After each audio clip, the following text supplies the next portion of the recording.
Hello everyone, welcome to Brahmi academy. आज हम MPPSC prelims में जो आपका यूनिट 1 है उसके बारे में डिस्कशन करेंगे। आपके यूनिट 1 में हिस्ट्री वाले पोर्शन में काफ़ी सारी चीज़ें ऐड कर दी गई हैं, तो हम उसके से रिलेटेड आपके बहुत सारे सेशन देख चुके हैं। इसके पहले हम भारतवर्ष देख चुके हैं, प्राचीन भारतीय ज्ञान परंपरा जो आपका एंशिएंट इंडियन नॉलेज है उसके बारे में देख चुके हैं, वेदों के बारे में देख चुके हैं। वेदों में भी पर्टिकुलरली बात करें तो ऋग्वेद हो चुका है, यजुर्वेद हो चुका है। आज हमारा जो डिस्कशन है वो है सामवेद पे और अथर्ववेद पे।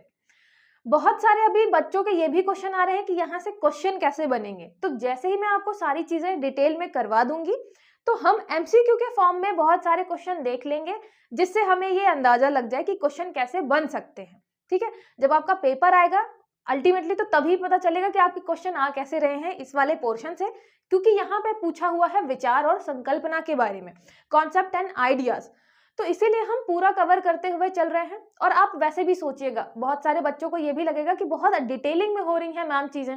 बहुत सारे बच्चे ये भी बोल रहे हैं कि मैम सब डिटेलिंग करवा रहे हैं, आप थोड़ा इंपॉर्टेंट करवा दीजिए। तो देखिए, आप जब शुरुआत करते हैं, चाहे आप हिस्ट्री की करें चाहे पॉलिटी की करें, जब आप बिल्कुल शुरुआत करते हैं तो आप एक एक टॉपिक बहुत डिटेल में पढ़ते हैं, जिससे आप जब दोबारा पढ़ें तिबारा पढ़ें तो आपको बहुत डिटेल में नहीं पढ़ना पड़े, आप थोड़ी चीजें समझ लें जिससे आपको सारी चीजें कनेक्ट हो जाएं। तो ये हमारा क्या है, ये टॉपिक हमारा नया है, इसीलिए हम डिटेल में पढ़ रहे हैं। जब आप सेकेंड टाइम देखेंगे तो ये चीजें आपको इजी लगेंगी। जैसे मैं पहली बार बताऊंगी कि यजुर्वेद जो है वो 2 भागों में डिवाइडेड है, शुक्ल यजुर्वेद और कृष्ण यजुर्वेद। जब आप बहुत 2-3 बार इसका रिवाइज करेंगे ना, तो आपको ये बहुत नॉर्मल चीजें लगने लग जाएंगी। अभी हम जैसे ही शाखाएं पढ़ते हैं वेदों की तो लगता है यार ये तो याद ही नहीं हो रहा है। और बहुत सारे बच्चों के मेरे पास मैसेजेस भी आए कि मैम ये याद ही नहीं हो रहा, बहुत ज्यादा टफ लग रहा है। तो ये आप कोई भी चीज पहली बार करते हैं, चाहे वो बचपन में चलना हो या फिर अभी कोई भी सब्जेक्ट पढ़ना, आपको हमेशा टफ ही लगता है, दिमाग थोड़ा एडजस्ट करने का टाइम लगाता है। ठीक है, इसलिए आप टेंशन ना लें, बस धीरे धीरे ये पढ़ते रहें, अपने माइंड को समझे, मतलब ये सारी चीजें समझने का टाइम दें, आराम से आपको चीजें समझ में आ जाएंगी। लास्ट में हम पूरा एमसीक्यू के साथ ये अपना सेशन कंक्लूड कर लेंगे, जिससे आपको भी पता चल जाए कि कैसे क्वेश्चन बन रहे हैं। ठीक है, चलिए आज जो है हमारा टॉपिक वो है सामवेद। सामवेद आपको पता है, सबसे बेसिक चीज ये पता है कि ये किससे रिलेटेड है, गाने से रिलेटेड है। भारतीय संगीत का जनक मानते हैं, 7 स्वर यहीं से आए हैं। तो अब जो स्वरों की बात करते हैं, 7 स्वरों की बात करते हैं, संगीत की बात करते हैं, तो ये जो आपका शब्द है साम, तो ये शब्द साम किससे बना हुआ है? एक तो है आपका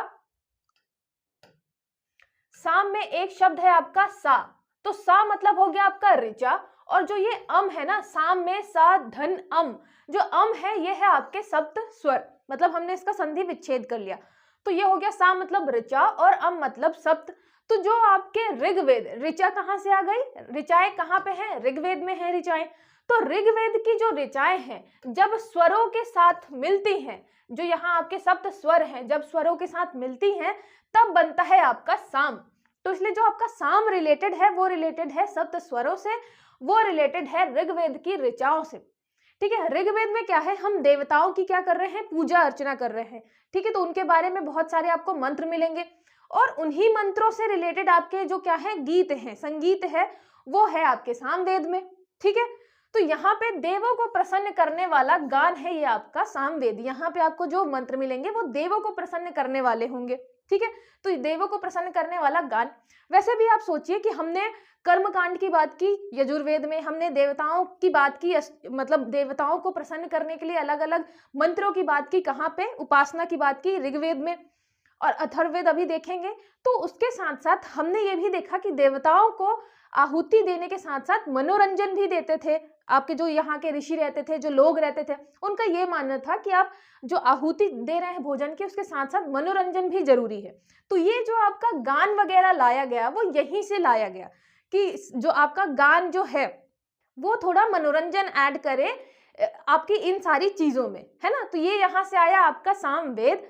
सामवेद जो है ऋचाओं के ऊपर भिन्न भिन्न स्वरों में गाया जाने वाला गान है। अब यहाँ पे हम बात कर रहे हैं किसकी, स्वरों की, 7 स्वरों की बात होती है, और वहीं से आपका संगीत का क्या होता है, जन्म होता है। तो यहाँ पे भी भिन्न भिन्न स्वरों से क्या होता है, ऋचाओं के ऊपर जो गाना गाया जाता है वो कहलाता है सामवेद। ठीक है, यहाँ पे कुल आपको मिलेंगे 1500 यहाँ पे 49 मतलब 1549 कुल मंत्र मिलेंगे, जिसमें से 75 जो हैं वो केवल ऋग आपके सामवेद वाले हैं, बाकी सब आपको ऋग्वेद के मिलेंगे। सीधी बात है, हम ऋग्वेद की ऋचाओं के ऊपर क्या कर रहे हैं, गान कर रहे हैं, तो ऋग्वेद के ही मंत्र रहेंगे।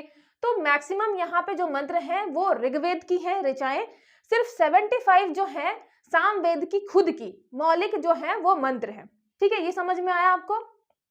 तो यहाँ पे मेन चीज वही है, साम का हमने क्या किया, संधि विच्छेद किया, वो देख लिया कि ऋचाओं को हम क्या कर रहे हैं, जो आपके स्वरों के रूप में गा रहे हैं, देवताओं की स्तुति में जो हम गान गा रहे हैं वो है आपका सामवेद। उसमें मतलब जो प्रसन्न करने के लिए गाना है वो सारे लिखे हुए हैं आपके सामवेद में। ठीक है, फिर हम बात करते हैं सामवेद की शाखाओं के बारे में।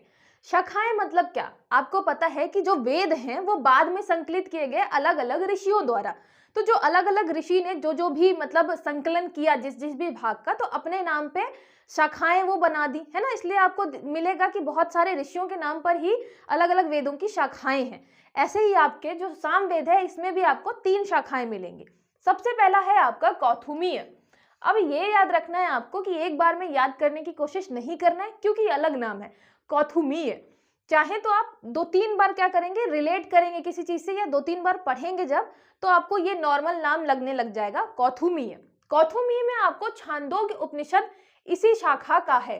ठीक है, इसी की शाखा है। जैसे कौथुमीय ये आपका सामवेद की एक शाखा हो गई कौथुमीय, और फिर कौथुमीय की एक शाखा हो गई छांदोग्य उपनिषद। मैंने आपको बताया है कि हर वेद का आपको ब्राह्मण मिलेगा, हर वेद का अरण्यक मिलेगा, हर वेद का उपनिषद मिलेगा। कुछ जो है एट प्रेजेंट अभी नहीं मतलब मिलते नहीं है, मतलब अभी उपलब्ध नहीं है, लेकिन लिखे सबके ब्राह्मण ग्रंथ, अरण्यक, उपनिषद सबके लिखे गए होंगे, है ना। तो कौथुमी का जो छांदोग्य उपनिषद है उसकी शाखा मिलती है अभी। ठीक है, और आपने छांदोग्य उपनिषद पढ़ा है, लूसेंट वगैरह में आपने किसी न किसी भाग में पढ़ा है। हम डिटेल में देखेंगे कि छांदोग्य उपनिषद में है क्या। यहाँ याद रखना है कि छांदोग्य जो उपनिषद है वो कौथुमीय की शाखा है।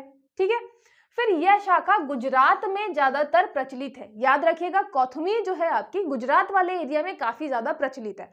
उसके बाद इसमें स्वर गान की विधि का ज्ञान सम्मिलित है, मतलब जो आपका स्वर गान है उसकी क्या विधि होनी चाहिए उसका ज्ञान सम्मिलित है। यहाँ पे एक चीज आप क्या रिलेट कर सकते हैं कि आज के टाइम पे आप देखेंगे अलग अलग घराने, क्लासिकल म्यूजिक के भी आप अलग अलग घराने देखेंगे, मतलब शास्त्रीय संगीत जो होता है। अच्छा, स्वर तो हमारे साथ ही हैं, और उन स्वरों में भी आप देखेंगे अलग अलग क्या होते हैं, घराने होते हैं, और अलग अलग घराने की कुछ अपनी विशेषताएं होती हैं। इसीलिए तो हम कहते हैं ना कि ये इस घराने से हैं, ये इस घराने से हैं। तो जब स्वर उतने ही हैं, लेकिन जो आपकी स्वर गान की विधि का ज्ञान है वो सबका अलग अलग है। ठीक है, तो ऐसा मानिए कि जो गुजरात वाला एरिया है या फिर उसके आसपास के एरिया में आपका कौथुमीय वाला जो ज्ञान है वो फैला हुआ था। ठीक है, तो वहां जो घराने होंगे वो इस ज्ञान से संबंधित होंगे, आप ये भी मान सकते हैं, है ना। तो ऐसे ही आपके जो ये सामवेद वाले ग्रंथ थे वो कहीं ना कहीं आज के टाइम पे आपके जो घराने होते हैं उनसे संबंधित है ना। उनकी मतलब क्लासिकल जो म्यूजिक है, उनका जो बैकग्राउंड है, उसमें ये सारी चीजें कहीं ना कहीं आपको दिखेंगी। ठीक है, फिर यहाँ पे आपको एक चीज मिलेगा कि ये, अच्छा, ये जो नाम है पूर्वार्चिक और यहाँ पे उत्तरार्चिक, ये दो नाम ये भी थोड़ा अजीब हो गए। अभी कौथुमीय कम था क्या कि दो अलग से नाम आ गए, लेकिन ये पूर्वार्चिक जो है और उत्तरार्चिक जो है इसके दो अलग अलग जो है वो भाग हैं। जैसे कि देवताओं के आधार पर जो संकलन है वो पूर्वार्चिक में है, उत्तरार्चिक में यज्ञों के आधार पर संकलन है। मतलब ऐसा मानिए कि हमने जब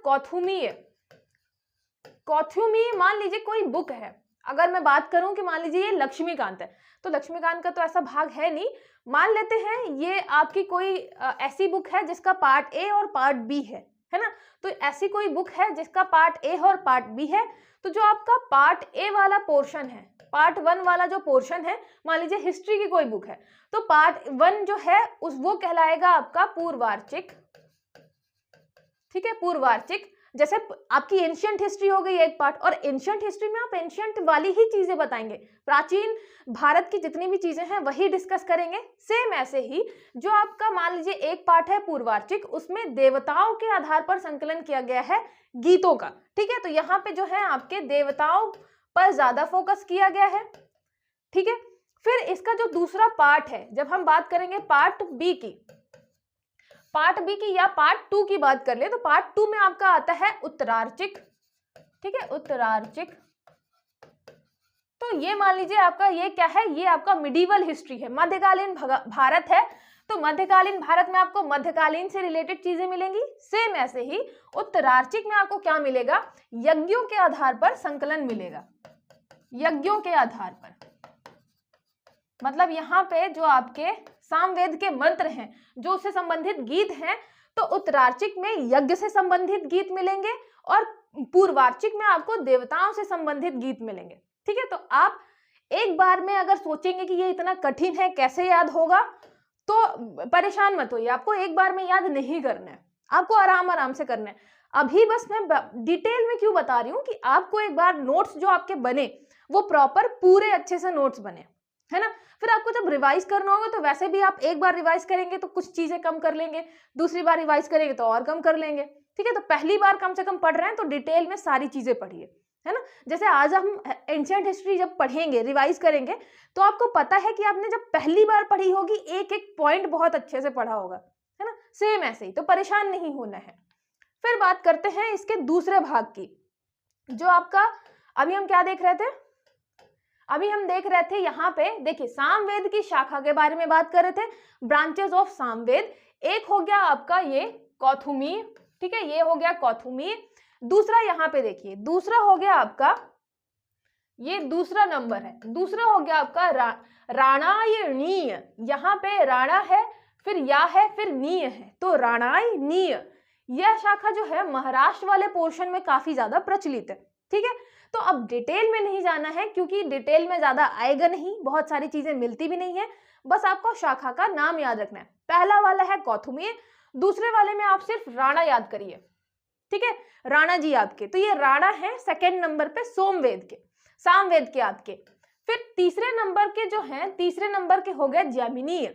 जैमिनी जो है ये वेद व्यास के प्रथम, यहाँ पे प्रथम दृष्टा, वेद व्यास के यहाँ पे प्रथम दृष्टा नहीं है, ये है आपके प्रथम शिष्य।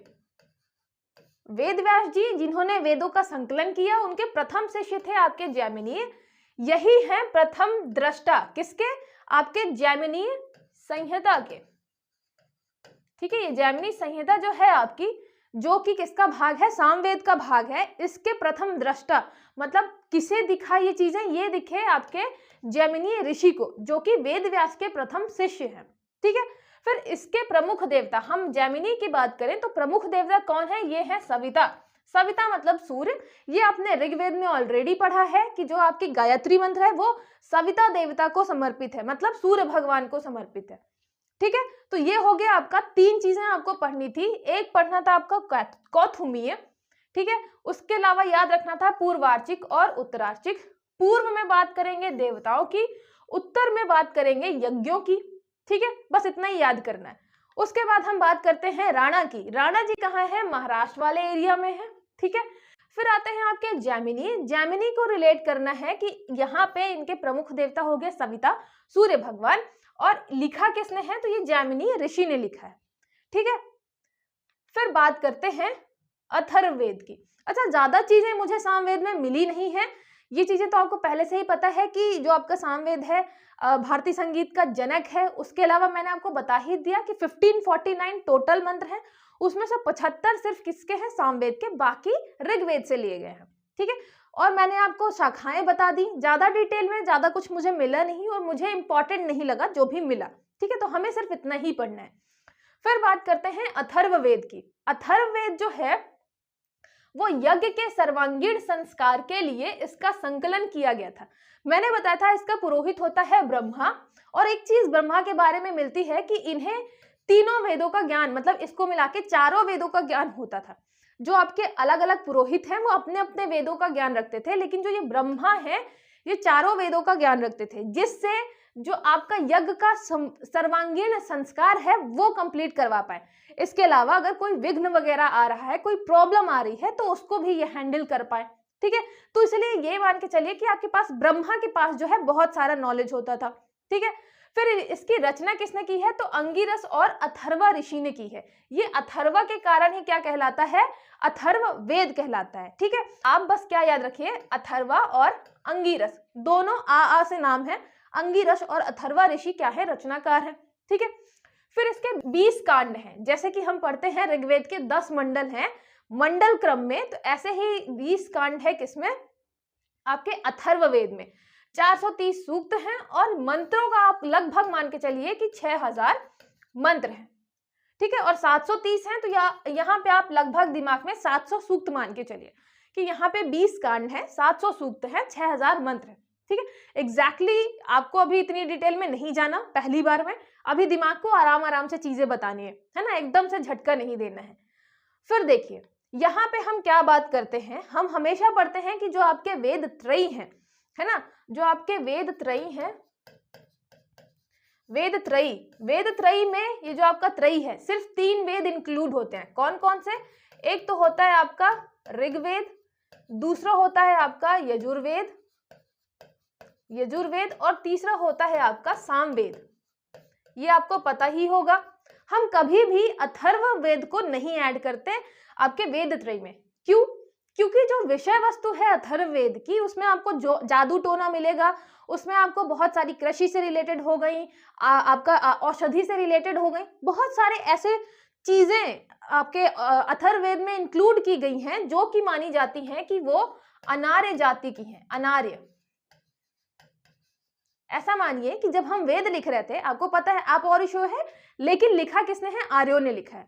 तो फिर जब आर्य लिखते हैं तो उन्होंने बहुत सारी चीजें, जैसे कि ऋग्वेद में देवी देवताओं की स्तुति हो गया, उपासना हो गई, फिर कर्मकांड हो गया, यज्ञ आपका यजुर्वेद में, सामवेद में गीत हो गए। उसके बाद जब आपके ये अथर्वा और अंगिरस ऋषि आते हैं, उनको लगता है कि यार जो अनार्य हैं उनकी चीजें भी हमें इंक्लूड करनी चाहिए वेदों में। तो वो फिर अथर्ववेद लिखते हैं जिसमें कुछ चीजें जो रहती हैं वो अनार्य जाति की रहती हैं, जैसे कि जादू टोना हो गया, जैसे कि आपका वनस्पति विज्ञान हो गया, आयुर्विज्ञान हो गया, जिसकी वजह से बाद में इसको क्या बोलते हैं आपके ऋषि कि भैया ये जो आपका अथर्ववेद है, मतलब उसको फिर वेदों में काउंट नहीं करते। जो आपके अच्छे और बहुत उच्च वेद माने जाते हैं वो वेद माने जाते हैं आपके वेद त्रयी। ठीक है, तो ये बस हो गया कि वो क्या है, वो चीजें आपका जो अथर्ववेद है वो सबसे ज्यादा मतलब ऐसा है कि सांसारिक चीजें इंक्लूड करता है अपने मंत्रों में, है ना, सांसारिक चीजें इंक्लूड करता है, लेकिन उसको नहीं मानते वेद त्रयी का भाग, क्योंकि वो क्या है, अनार्य जाति की कुछ चीजें लेता है। ठीक है, बस इसलिए नहीं मानते। ये याद रखिएगा कि वेद त्रयी में आपका अथर्ववेद नहीं है, क्योंकि उसमें आपका जादू टोना है। आप इतना भी रिलेट कर लेंगे तो बहुत काम की चीजें आपकी हो जाएंगी।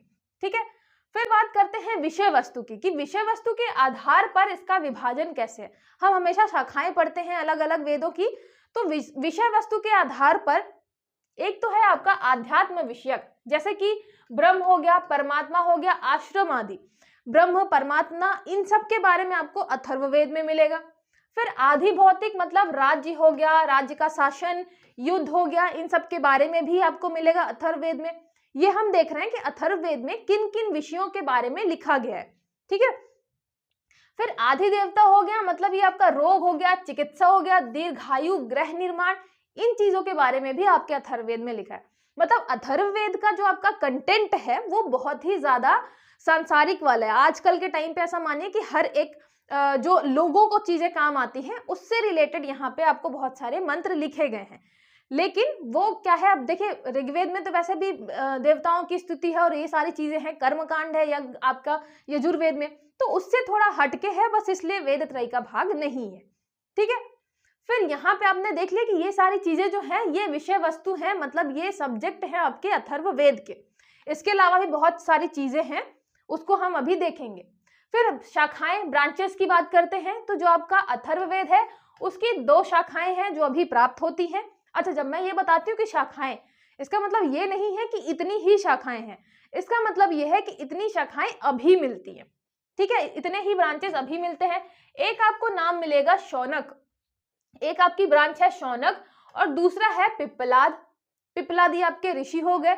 जो शौनक है उसमें आपको मिलेगा गोपत, ब्राह्मण, गोपथ ब्राह्मण के बारे में भी आप पढ़ेंगे अभी जब ब्राह्मण ग्रंथ में, या फिर लुसेंट वगैरह में कोई ना कोई फैक्ट आपको जरूर मिला होगा, है ना। तो ये आपने पढ़ा होगा कि जो अथर्ववेद है, अथर्ववेद उसका एकमात्र ब्राह्मण ग्रंथ है। उसका एकमात्र ब्राह्मण ग्रंथ क्या है? उसका एकमात्र ब्राह्मण ग्रंथ ये है आपका गोपथ ब्राह्मण, है ना। तो ये आपका गोपथ ब्राह्मण है किस ब्रांच का? तो ये आपका शौनक ब्रांच का है, ठीक है। तो शौना से आप वैसे सोना भी कर सकते हैं ना, कि मेरा सोना, मेरा सोना, सोना बाबू वाला भी आप कर सकते हैं। कि गोपथ ब्राह्मण जो है वो अथर्ववेद का इकलौता ब्राह्मण है, वो भी वो किस ब्रांच से संबंधित है? तो ये आपका शौनक ब्रांच से संबंधित है, ठीक है। फिर बात आती है पिप्पलाद की। तो जो प्रश्न उपनिषद है उसमें पिप्पलाद के उत्तर बड़े ही प्रभावी और तार्किक है। आपको पता है कि प्रश्न वाला प्रश्न उत्तर संवाद भी होता था। बाद में हम देखेंगे शंकराचार्य जी शास्त्रार्थ लेकर आए थे, है ना। ये जो आपका घनानंद वगैरह का जो टाइम है, चाणक्य जी का जो टाइम है, उसमें भी हमें पता चलता है कि वाद संवाद होते थे वेदों के ऊपर, है। तो ये सारी चीजें जो हैं, यहाँ पे पिप्पलाद जो है उन्होंने एक उपनिषद भी लिखा है। कौन सा उपनिषद? आपका प्रश्न उपनिषद। उसमें उनका जो उत्तर है, जो प्रश्न है, ये बहुत ही क्या है, उत्तर उनका प्रभावी और तार्किक है ना। उपनिषद में वैसे भी हम बात करते हैं दर्शन की, फिलॉसफी की, तो बहुत ही तार्किक मतलब रेशनल उत्तर इन्होंने दिए हैं यहाँ पे। तो ये दो आपकी शाखाएं हो गई, एक हो गया पिप्पलाद, दूसरा हो गया शौनक। सोना बाबू जो है वहां पे मिलेगा आपको गोपथ ब्राह्मण। जो गोपथ ब्राह्मण है वो एकमात्र ब्राह्मण ग्रंथ कहलाता है अथर्ववेद का, ठीक है। मतलब मिलता एक ही है, अलग पहले बहुत सारे रहे होंगे लेकिन अभी सिर्फ एक ही मिलता है। ब्राह्मण ग्रंथ मतलब क्या? इस पे टीका टिप्पणी, मतलब उसको और अच्छे से इलैबोरेट करके बताना कि इस ग्रंथ में, इस आपके जो आपका हम वेद पढ़ रहे हैं ना, तो इस वैदिक ग्रंथ में क्या क्या चीजें लिखी हुई हैं, है ना। तो ये कमेंट्री लिखी जाती थी ब्राह्मण ग्रंथ में, ठीक है। तो अथर्ववेद से संबंधित हो गया आपका गोपथ। उसके अलावा पिप्पलाद का याद रखिएगा, इन्होंने उपनिषद लिखा है, प्रश्न उपनिषद, ठीक है। फिर देखिए, फिर हो गया आपका अथर्ववेद के विषय विवेचन। अभी हमने इसके सब्जेक्ट पढ़े थे, अब ये थोड़ा डिटेलिंग है। यहाँ पे हम सूक्त पढ़ेंगे। सूक्त मतलब आपका मंत्रों का जो समुच्चय है। तो यहाँ पे अलग अलग चीजों से रिलेटेड अलग अलग मंत्र हमें मिले हैं, तो ये उसकी डिटेलिंग है, ठीक है। जैसे हमें मिला है दार्शनिक सूक्त। दार्शनिक सूत्र मतलब ये दर्शन से रिलेटेड है, ये फिलॉसफी से रिलेटेड है, ठीक है। फिर उसके अलावा भूमि सूक्त। अच्छा, भूमि जो है आपकी किससे रिलेटेड होती है? हम जिस एरिया में रह रहे होते हैं, तो वहां से आएगा आपका राष्ट्रीयता। तो यहाँ पे हम राष्ट्रीयता की बात करते हैं। सोचिए, हम अथर्ववेद में राष्ट्रीयता की बात कर रहे हैं। जैसे हम बात करते हैं ना कि हमारे जो वेद हैं, तो वेद जो हैं वो सिर्फ और सिर्फ धर्म को नहीं रिप्रेजेंट करते हैं। हमारा जो सनातन धर्म है, धर्म का मतलब उसमें होता है कर्तव्य। जैसे एक पिता का कर्तव्य अलग है, पुत्र का कर्तव्य अलग है, पुत्री का कर्तव्य अलग है। सेम ऐसे ही आपके जो वेद थे वो ज्ञान का भंडार थे, उसमें ज्ञान दिया गया था, जीवन जीने की कलाएं बताई गई थी, जीवन जीने के तरीके बताए गए थे, ठीक है। तो वो सिर्फ और सिर्फ आप मतलब उसको बहुत ज्यादा संकीर्ण सोच में ना रखें कि उसमें सिर्फ और सिर्फ मंत्र थे, उसमें सिर्फ और सिर्फ हम कर्म कांड की बात कर रहे थे, उसमें बहुत सारी डिटेलिंग थी, ठीक है। और इसीलिए ये सारी चीजें आपको पढ़ाई भी जा रही हैं कि इसमें आपको राष्ट्रीयता के बारे में मिलेगा। और उसके अलावा राजकर्म सूक्त, इसमें राजनीति का वर्णन है। राजनीति का वर्णन, सोचिए हम अथर्ववेद में बात कर रहे हैं, राजनीति का वर्णन। उसके अलावा शत्रु विजय के लिए विभिन्न प्रार्थनाएं, जैसे आप देखेंगे अश्वमेध यज्ञ जो हम कर रहे हैं, तो यज्ञ सिर्फ मतलब ऐसा नहीं है कि हम भगवान के लिए कर रहे हैं, हम जो अपना साम्राज्य का एक्सपांशन था, साम्राज्य बढ़ाने के लिए अश्वमेध यज्ञ कर रहे थे, है ना। तो कहीं ना कहीं किससे रिलेटेड था? आपके राजनीति से रिलेटेड था। इसके अलावा शत्रु विजय मतलब जो अलग अलग पुरोहित थे उस वो यज्ञ करवाते थे, इससे रिलेटेड कि आपका शत्रु पे आप कैसे विजय प्राप्त करें, होता था ना। तो सेम ऐसे ही आपको क्या देखना है कि अथर्ववेद में ये सारी चीजें भी इंक्लूड हैं, राजनीति इंक्लूड है, राष्ट्रीयता के बारे में है, शत्रु विजय के लिए अलग अलग प्रार्थनाएं हैं। उसके अलावा स्त्री कर्म सूक्त, जैसे कि विवाह हो गया, पति पत्नी प्रेम हो गया, इन सब की रक्षा के लिए प्रार्थनाएं होती थी। मतलब यहाँ पे अपने घर परिवार की रक्षा के लिए भी प्रार्थनाएं होती थी, ठीक है। फिर आपका हो गया भैजस्य सूक्त, ये रिलेटेड है रोगों का निवारण करने वाली औषधियां से। रोगों का निवारण करने वाली औषधियां मतलब ये रिलेटेड है आपके आयुर्विज्ञान से। याद रखिएगा, आयुर्वेद अलग है। जब हम यहाँ पे वेद लगा देंगे ना, वेद, तो ये वेद अलग हो जाएगा, ये आपका ऋग्वेद का उपवेद है ना, तो वो अलग है। यहाँ पे हम बात कर रहे हैं आयुर्विज्ञान की। आयुर्विज्ञान मतलब वनस्पतियों की जानकारी, औषधियों की जानकारी से, और औषधियों की इतनी जानकारी होना कि हम रोगों का निवारण कर पाए, है ना। जंगल में इतने सारे पेड़ पौधों के बीच हमें पता हो कि कौन सा वृक्ष है, कौन सा पौधा है जिससे हम कौन से मतलब किस रोग को ठीक कर सकते हैं। तो ये सारी चीजें आपको अथर्ववेद में मिलेंगी। फिर हो गया आपका नेक्स्ट आयुष्य सूक्त। इसमें विभिन्न अवसरों पर पढ़े जाने वाले दीर्घायु की प्रार्थना संबंधी मंत्र है। जैसे मतलब ऐसा बोलते हैं ना कि आप सब सुखी रहें और दीर्घायु रहें, तो ये सारे जो मंत्र थे वो भी आपके अथर्ववेद में प्रेजेंट थे। फिर पौष्टिक सूक्त, पौष्टिक से तो ऐसा लगेगा खाने पीने की बात होंगी, लेकिन यहाँ पे आप फिर रिलेट करेंगे उसी से खाने पीने की बात, मतलब कृषि की बात, जीवन यापन से संबंधित, गृह निर्माण। तो आप देखेंगे जैसे आपने बहुत बार पढ़ा होगा कि वनस्पति के साथ साथ कृषि के बारे में भी था, तो यहाँ से सबसे पहले हमें कृषि के बारे में पता चला, ठीक है। तो ये आपका अथर्ववेद था जिसमें कृषि से संबंधित चीजें लिखी हुई थी। पौष्टिक सूक्त हो गया, ठीक है। यहाँ पे नहरों का भी वर्णन था। तो ये सारी चीजें आप देख रहे हैं कि कृषि जो है वो ठीक ठाक डेवलप थी, क्योंकि हम नहरों की बात करते हैं अथर्ववेद के टाइम पे, है ना। फिर ये हो गया आपका प्रायश्चित सूक्त, जिसमें अपराध निवारक एवं प्रायश्चित का विधान। अथर्ववेद में आप देखेंगे कि अपराध निवारक मंत्र होते थे, उसके अलावा प्रायश्चित वाले भी मंत्र होते थे, उसका भी विधान होता था। तो यहाँ पे ये अथर्ववेद और जो ये आपके सूक्त लिखे हैं ये बहुत लिमिटेड है, मतलब ये आपके थोड़ी ही जानकारी है। आपको अथर्ववेद में मतलब सांसारिक जो चीजें हैं उससे रिलेटेड हर एक चीज मिलेगी, है ना। चाहे वो आपका रोगों का आपका निवारण हो, कृषि संबंधित हो, जीवन यापन से संबंधित हो, राजनीतिक व्यवस्था के बारे में हो, उसके अलावा ये जो आपका अपराध निवारक हो गया इसके बारे में हो, है ना, यहाँ पे दीर्घायु के लिए हो। तो ये सारी चीजें आप देखेंगे राष्ट्रीयता से संबंधित है। अथर्ववेद का जो आपका टॉपिक है, जो मतलब पूरा का पूरा वेद है वो कितना बड़ा है, उसका जो सब्जेक्ट है वो कितना बड़ा है, ठीक है। ये समझ में आया आपको। अब बात आती है कि क्वेश्चन कैसे बनेंगे, है ना। हमने वेद पढ़ लिए पूरे के पूरे, तो वेदों में क्वेश्चन कैसे बनेंगे, सबसे मेन बात तो ये कॉन्सेप्ट आप समझ गए, सबसे मेन बात। उसके अलावा आपको जैसे पढ़नी है शाखाएं, ठीक है, किसकी कौन सी शाखाएं हैं। उसके अलावा आप जो बेसिक चीजें पढ़ते हैं, जैसे ऋग्वेद में पढ़ेंगे किस मंडल में दशराग युद्ध का वर्णन है, मतलब जो आप पुरानी चीजें पढ़ रहे थे वो आप तो जरूर रिलेट करेंगे। तो जो आपकी पुरानी चीजें हैं उनको तो रिलेट करना ही है, पुरानी चीजें। और बहुत सारे बच्चों को ये भी लग रहा है कि याद नहीं हो रहा है एक बार में, तो आपको एक बार में याद करने की जरूरत है भी नहीं। आप पहली बार पढ़ रहे हैं तो अभी सिर्फ पढ़िए, ठीक है। उसके अलावा शाखाएं हो गई, रिलेट हो गया। फिर विषय वस्तु के बारे में, क्योंकि यहाँ पे ये किस मतलब कौन सा सब्जेक्ट उसके अंदर है, किस टॉपिक की बात कर रहे हैं, तो जो आपका विषय वस्तु है उसके बारे में जरूर जानना है। क्योंकि हम यहाँ पे जो आपका टॉपिक है वो है विचार एवं संकल्पना, विचार एवं संकल्पना, इसकी बात कर रहे हैं, ठीक है। जैसे एक स्टूडेंट ने मुझसे पूछा कि मैम इसका टाइम हम क्या बताएंगे, आप बता रही हैं कि 5000 6000 साल पुराना था, अभी जो हम पढ़ते हैं वो 1500 से लेके 600 ईसा पूर्व तक की बातें पढ़ते हैं कि पहले ऋग्वेद लिखा गया फिर उसके बाद सारे वेद लिखे गए। तो यहाँ पे हम जो है वो संकलन की बात करते हैं। संकलन में भी ऐसा है कि बहुत सारी चीजें हमें मिली नहीं है। हम हमेशा देखते हैं कि बहुत सारी शाखाएं पतंजलि ने बताई हैं, लेकिन मिलती उनमें से 2 या 3 इतनी ही मिलती हैं, तो बहुत सारी चीजें तो हमें मिली भी नहीं है।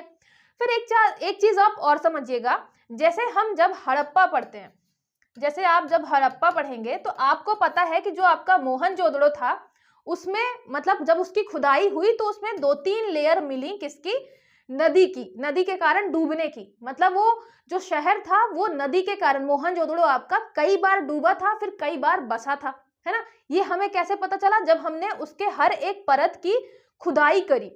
तो अभी ऐसा मान के चलिए कि जो आप वैदिक टाइम से रिलेटेड चीजें हैं उसकी हमने प्रॉपर मतलब एक्सकवेशन, खुदाई नहीं करी है, प्रॉपर आपने जांच नहीं की है। जैसे आपका द्वारका वगैरह हो गया, तो जब द्वारका के बारे में हमने बहुत सारी चीजें सर्च की तो आपको वो पूरा का पूरा समुद्र के नीचे मिला कि समुद्र में वो चीजें अभी भी दबी हुई हैं, है ना। अब उसके बारे में खोजबीन चल रही है। उसका कार्बन डेटिंग करेंगे तो पता चलेगा कि ये कितना पुराना है। तो बस ऐसा ही मान के चलिए कि बहुत सारी चीजें जो हमें यूरोपियंस बता के गए, स्पेशली हमें जो अंग्रेज बता के गए अपनी संस्कृति को ऊंचा दिखाने के लिए, वो जो टाइम लाइन हमें बताते हैं वो बहुत बाद की है। ठीक है, इसके बारे में जैसे हमारे वेदों के बारे में अभी बहुत रिसर्च होनी बाकी है। जब रिसर्च होगी तो हमें एग्जैक्ट टाइम पता चलेगा कि ये कितना पुराना है। इससे आप एक समझिएगा कि आपका जो वॉयेजर एक क्या है, हमारा यान है जो हमारे सोलर सिस्टम के बाहर भेजा गया है ना, नासा ने भेजा है। तो उसमें एक लैंग्वेज हमने संस्कृत भी रखी है। संस्कृत क्यों रखी है? क्योंकि पता था हमें कि वो इतनी ज्यादा पुरानी है, मतलब पूरे वर्ल्ड ने ये एक्सेप्ट कर रखा है कि जो आपका इंडिया का जो सनातन धर्म है, जो सनातन लैंग्वेज थी, वो बहुत पुरानी है। मतलब आप ऐसा भी मान सकते हैं, ये मैं बस थॉट बता रही हूँ, जब आपका रिसर्च होगा चीजें सामने आएंगी तो होगा ही। बस ये आपके लिए मैं थॉट बता रही हूँ कि जैसे पूरे वर्ल्ड में मान लीजिए वहां पे होमोसेपियंस आदिमानव टाइप के घूम रहे थे, और हम इंडिया में इतना ज्यादा आगे बढ़ चुके थे कि हम वहां पे वेद लिख रहे थे, हमें हमारा खुद का लिटरेचर था, हमारी शिक्षा दीक्षा की परंपरा थी, गुरुकुल सिस्टम चल रहा था, बहुत सारी बहुत आगे चीजें हैं। एक चीज और याद रखिएगा, जैसे कि हम नक्षत्र विज्ञान जब पढ़ते हैं तो ये रहता है ना कि आपके जब कोई एक मान लीजिए कोई एक बच्चा है, जब वो पैदा होता है तो उसके जो अलग अलग आपके स्टार्स हैं, आपके ग्रहों की स्थिति है, वो फिक्स रहते हैं कि पहले यहाँ रही होगी, फिर जैसे उससे उस चीज का नक्षत्र क्या होता है फिक्स हो जाता है। तो जो आपके रामायण है उसमें आपके जो महाभारत है उसमें जो नक्षत्र लिखा हुआ है राम जी के पैदा होने के टाइम, उसको जब कैलकुलेट किया गया तो आज से 10,000 साल पहले वो तारों और ग्रहों की स्थिति बनती है। ठीक है, और कृष्ण जी की लगभग 6,000 साल पहले बनती है। इससे भी आप अनुमान लगा सकते हैं कि हमारे जो वेद हैं वो कितने पुराने हैं। ठीक है, तो बस ये है कि अभी थोड़ा रिसर्च इस फील्ड में होनी बाकी है। उसके अलावा आपको एक चीज और दिमाग में आएगी कि मैम आपने बताया, ठीक है हम सारी चीजें पढ़ रहे हैं, ब्रह्मा जी ने एक साथ 4 वेद लिखे थे, हमने तो पढ़ा है कि ऋग्वेद पहले लिखा गया, फिर बाद में आपके और वेद और ब्राह्मण ग्रंथ है, तो संकलन बाद में हुआ है। आपको पता है कि श्रुति और स्मृति से चल रहा था, है ना, तो संकलन बाद में किया है ऋषियों ने, अलग अलग ऋषियों ने बाद में संकलन किया है। उसके अलावा जो आपकी जाति व्यवस्था थी उसका भी याद रखिएगा कि आपकी जो जाति व्यवस्था थी, शुरू में हमने जो वर्ण सिस्टम हम लेके आए थे, हमारा जो पूरा का सनातन धर्म था वो वर्ण सिस्टम पर आधारित था, है ना, ऋग्वेद में ही आपको मिलता है। तो उसमें भी ये कहते हैं कि जो आपके महापुरुष थे, परम पुरुष मतलब आपके विष्णु जी के मतलब मुख से निकले आपके ब्राह्मण, भुजाओं से निकले क्षत्रिय, तो वो भी एक पर्सपेक्टिव है देखने का। ब्रह्मा जी जो थे जब उन्होंने विष्णु जी को देखा तो विष्णु जी क्या हुआ था, लेटे हुए थे अपने जो आप उनका जो शेष शैया वाला है ना स्थान, वहां पे वो लेटे हुए थे। तो जब आप किसी चीज को हॉरिजॉन्टल देखोगे, मतलब ऐसा मानो कि जब आप किसी चीज को हॉरिजॉन्टल देखोगे, ऐसे देखोगे, तो आपको ये नहीं पता चलेगा कि स्टार्ट यहां से हो रहा है कि स्टार्ट यहां से हो रहा है ना। तो ये बोला जाता है कि जो आपका मुख है वहां से निकले आपके ब्राह्मण और जो पैर है वहां से निकले शूद्र। लेकिन बात तो ये है, ब्राह्मण और ये निकले शूद्र, लेकिन ये लेटे हुए थे। तो उस टाइम पे वेदों का मतलब आपके जो ऋषि मुनि हैं उनका ये मानना था कि भाई सब बराबर थे। हॉरिजॉन्टल देखेंगे आप तो वो सब बराबर है, ब्राह्मण और जो आपके शूद्र हैं वो सब बराबर हैं, बस इनके काम अलग अलग बताए गए थे। ये जो उनका काम था, जो कर्म था, सबके अलग अलग बता दिए गए थे। ब्राह्मणों का काम था शिक्षा देना, ठीक है, ऐसे ही क्षत्रियों का काम था रक्षा करना, है ना, वैश्य का काम था फाइनेंशियल सिस्टम है उसको ग्रो करना, और जो आपके शूद्र थे उनका काम था सोसाइटी को मेंटेन करके रखना। कोई एक घर संभालने वाला भी तो होना चाहिए ना, वैसा टाइप का। तो ये सारे काम जो थे मतलब सबका काम बराबर ही था और सब बराबर ही थे। ठीक है, तो आपकी जो जाति व्यवस्था है, जो कि बाद में वर्ण व्यवस्था जो है वो जन्म आधारित होती है, ये बहुत बाद में होती है। मतलब जब हम अभी पढ़ते हैं ना आपके 1000 से 600 BC में, 1000 से 600 ईसा पूर्व में पढ़ते हैं, तब ये चीजें धीरे धीरे आ जाती हैं, क्योंकि आपको पता है जब किसी के पास पावर होती है तो फिर धीरे धीरे उस चीज का मिसयूज करने लग जाते हैं, है ना। सेम ऐसा ही हुआ कि बाद में ये जो आपकी वर्ण व्यवस्था थी ये जन्म आधारित हो गई और ब्राह्मण का पुत्र ब्राह्मण कहलाया। ये सारी चीजें बाद में हुई जब थोड़ा सा क्या हुआ वो मतलब बहुत ज्यादा अपने डेविएट हो गया मेन पाथ से। ठीक है, शुरू में जो था, जो मेन आप ऐसा मानिए कॉन्सेप्ट था, वो किस पे था, काम पे था कि अलग अलग काम कर रहे हैं लोग, उस पे आपका अलग अलग नाम हो जाएगा। लेकिन सब जो थे वो बराबर माने जा रहे थे सोसाइटी में, ठीक है, किसी को कम नहीं आंका जा रहा था।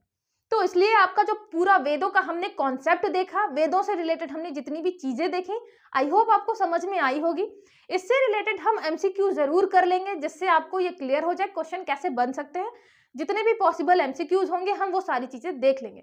आपको ये सारी पीडीएफ चाहिए होंगी तो आप टेलीग्राम जरूर ज्वाइन कर लीजिएगा, ठीक है, ब्राह्मी एकेडमी का टेलीग्राम ग्रुप ज्वाइन कर लीजिएगा, जिससे आपको ये सारे पीडीएफ इजिली अवेलेबल हो जाए, ठीक है। कोई भी डाउट है तो कमेंट करके पूछ सकते हैं, और आपको मेरे द्वारा समझाई गई चीजें अच्छे समझ में आती हैं, आप कनेक्ट कर पाते हैं और आपको अच्छा लगता है तो ज्यादा से ज्यादा लोगों को शेयर जरूर करिएगा।